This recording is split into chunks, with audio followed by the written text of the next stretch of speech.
Frédéric Vasseur, Toto Wolff et Horner ont eu besoin de temps pour gagner. Oui, c'est vrai. Todd aussi, du coup. Vasseur et Andrea Stella ont pris les rênes de Ferrari et McLaren simultanément. Et au cours des 3 dernières années, ils ont su façonner les équipes en travaillant sur leur entrée et sortie. Si l'ingénieur Dorvieto a réussi à mener les papayes vers une remontée sensationnelle de la dernière à la première place en seulement 2 ans, on peut pas en dire autant du français. Mais encore une fois, c'est pas que le team manager qui... Je veux dire, Andrea Stella, c'est pas un ingénieur, quoi. C'est pas lui qui conçoit les voitures, quoi. Pour moi, le gros du travail se fait via les ingénieurs. Alors oui, c'est eux qui les recrutent. Je veux bien le dire, mais... Je veux bien l'avouer, mais... En vrai de vrai, c'est quand même les ingénieurs, c'est plus que les ingénieurs que les team managers qui mènent les voitures, les équipes de F1 vers le haut du panier. Pour moi, c'est plus les ingénieurs. Regardez Newey chez Red Bull. Vous n'allez pas me dire que Horner a eu plus d'impact qu'Adrian Newey chez Red Bull pour faire gagner l'équipe Red Bull dans sa carrière à Red Bull. Pour moi, c'est plus Newey hein, quand même. Hein. Et la preuve totale est que Newey n'est plus là et Horner était encore là jusqu'à quelques semaines encore et ça ne gagnait plus Red Bull. Voilà, la preuve est là. Hein. C'est les ingénieurs qui font tout en Formule 1. Hein.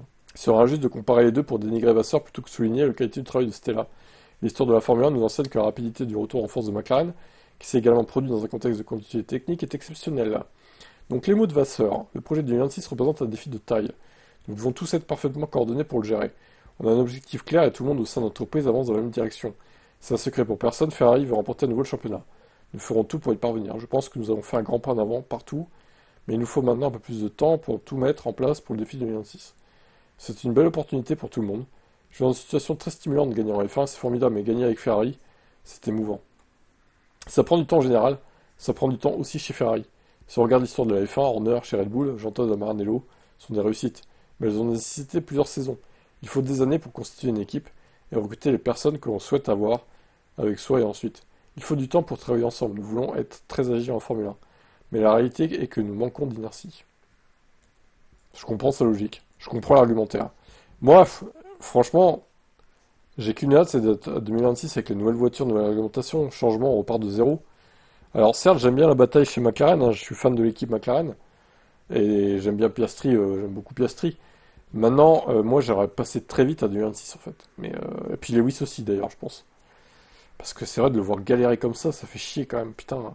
Il est au fond du trou là, surtout en Hongrie quoi. C'est pas, ça allait encore, il a fait une balle remontée, ça a masqué un peu la qualif merdique. Mais je crains qu'à Zandvoort, qui est assez similaire à Hongrie, je crains que ça soit compliqué pour Lewis Hamilton encore. Hein. Surtout s'il se qualifie mal encore. Ce qui est le problème principal, hein, encore une fois. Parce qu'en course, bon, ça va quoi. Mais s'il part 15, 16e encore à Zandvoort et qu'il est dans un train de DRS, ça va faire comme la Hongrie, il va être encore au fond du trou. Et ainsi de suite, ça va jamais en finir. Donc moi j'ai un peu peur de ça, on verra bien.